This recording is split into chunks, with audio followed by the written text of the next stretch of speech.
It's now the end of the 3:20 p.m. turn, and this turn saw the first engagement between the French and the Prussians way out here on the eastern flank. Some of the Prussian light cavalry tried to push up and hold some of those key points. You can see on the left there, some of the Prussian uhlans, they've set up some artillery there, and some light cavalry have just holding that open ground, deterring the French. And they also set up over here. The French heavy cavalry decided they were going to have none of this. They charged and eliminated the artillery, and I think they routed the Prussian cavalry. And the Imperial Guards continue to move north to confront the Prussians again, seizing the initiative, moving into the woods here before the Prussians can do so.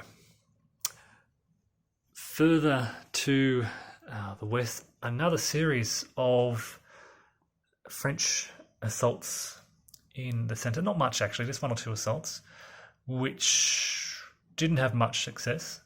But you can see the French are actually now on that higher ground and forcing the Allies to respond. The Hanoverians have regrouped and reoccupied the heights along there, but it's around this area here in the centre where the French are really threatening the Allied positions. The more French artillery being set up, this battery doing a lot of damage, which is good. More artillery here, causing some losses actually among the... you can just see that it's superior. This is the guard. I think it's a guard artillery, and they're just superior to that Allied cavalry. Only marginally, but just enough to get a few lucky rolls and cause some damage.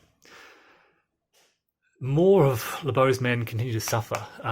They have really been held in reserve, supporting the French attack, Ray's Corps' attack on Hougoumont.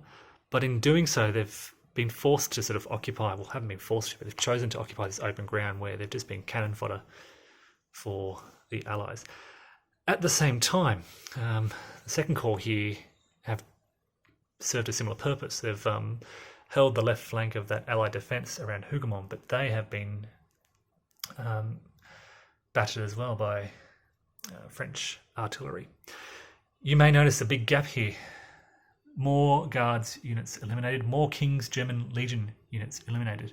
A few skirmishes left, but that Allied defensive position that was in around here has pretty much been wiped out.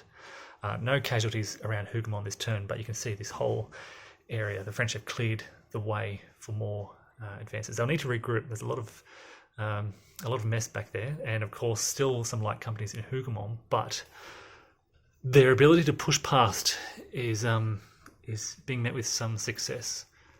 We also saw some cavalry action out here. Of course, I mentioned the King's German Legion units being wiped out. That was partly due to this heavy cavalry charge out on the right. And this heavy cavalry here, these are the cuirassiers, are being sort of shifted from the west to the east.